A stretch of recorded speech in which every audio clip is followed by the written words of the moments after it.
last month we ran a competition where you could win a one-of-a-kind signed copy of Devilfish's new book, The Life and Times of a Poker Legend. We asked you, how many WSOP bracelets has the Devilfish won? And the answer is one in the 1997 $2,000 pot limit Hold'em event. Congratulations goes to Tom Hutchinson. This month we have another great competition. The Aussie Millions main event is the big event this month. And if you want to win a vintage Aussie Millions baseball cap signed by none other than poker superstar Daniel Negreanu, all you have to do is answer the following question. What is Daniel Negreanu's poker nickname? Now, if you know the answer, then simply email us at pokerplayer@pokerchanneleurope.com and we'll announce the winner on next month's show.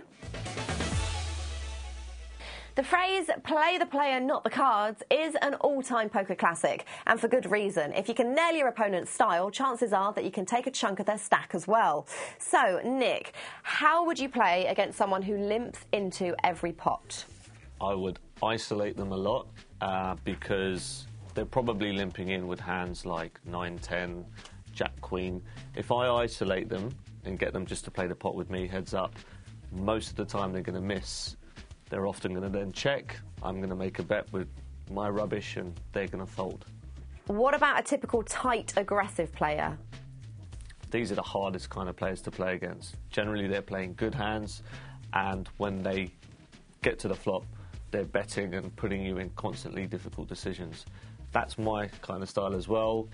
So it's kind of fighting fire with fire and try and think what kind of mood they're in. If they're in a really bluffy mood, I'll call them a lot or re-bluff them, that kind of thing. How do you take advantage of someone who is constantly chasing draws, who is always looking to make a flush or straight?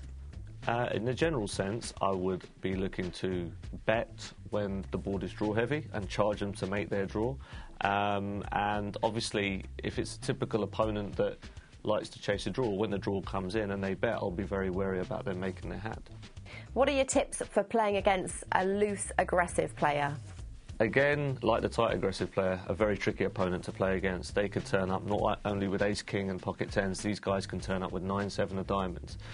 Against a loose, aggressive player, I think that you should be prepared to make some tough calls because they often don't have the hand that they might be representing.